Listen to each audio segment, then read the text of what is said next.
আপনি কোন দিন ফিরাবেন? আপনারা যারা আজকে 30 বছর হারাম উপার্জন করেন, কোন দিন ফিরবেন? 20 বছর ধরে যে ওজনে কম দেন, কাস্টমারকে ঠকান, মিথ্যা বলেন, দুর্নীতি করেন, আপনি কোন দিন ফিরবেন? বাপ কোন দিন মনে পড়বে আপনি মুসলমান? 30 বছর ধরে যারা সুদ খান, এই সুদখোর হারামখোর, তুমি কোন দিন ফিরবা? কথা বলেন না কেন?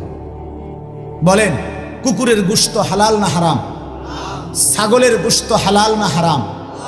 কুকুরের গোশত আবার বলেন হালাল না হারাম? ছাগলের গোশত হালাল না হারাম? আমরা কুকুরের গোশত খাই, আমরা ছাগলের গোশত খাই? খাই। ছাগলের গোশত খাই কিনা? কেন? হালাল। কুত্তার গোশত খাই না কেন? হারাম। কুকুরের গোশত হারাম করেছেন কে? খাই না কি কারণে? এই কারণে। ছাগলের গোশত হালাল করেছেন কে?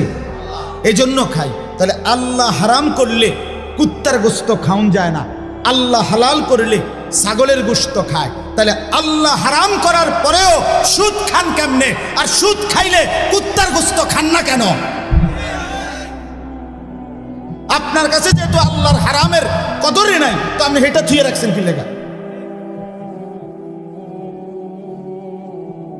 কথা বলেন না কেন? আপনি আমারে অন্যায় বললে আপনি প্রতিবাদ করেন, এখন করেন। কুকুরের গোশত খাইরা তো কি কারণে? আল্লাহ হারাম করছে, ঠিক কিনা বলেন না? না আমরা সিদ্ধান্ত নিছি? তো আল্লাহ হারাম করলে আপনার কুত্তার গোশতের প্রতি ঘৃণা হয়, তো আল্লাহ হারাম করার পরে আপনার সুদের প্রতি ঘৃণা হয় না কেন? উভয়টার হারামকারী একই আল্লাহ না? তো তো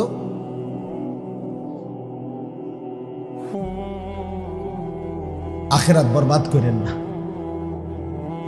ও তারে সুদে টিহা লইয়া বিদেশ পাঠাইছেন, এতে আপনার আলগি দিয়া ধরবে হুদ্দা হুদ্দা হুদ্দা, ধোকা, দুনিয়া ধোকা।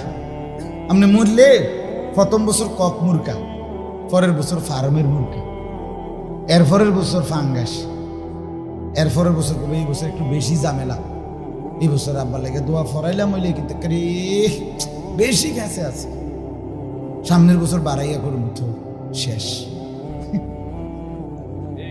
শেষ শেষ। আর কি ফাঙ্গাসের পরে হেঁটে এরপরে কি দিয়ে খাবাই যাবে? কথা কয় না শরীফ ভাই, আপনি কি মাসে? অতএব আপনি বলেন দুনিয়া ধোকা, নিজের আখেরাত নষ্ট করে, নিজের কবর নষ্ট করে, হারাম দিয়ে সন্তান, স্ত্রী, পুত্র, পরিজন সাজাইয়েন না।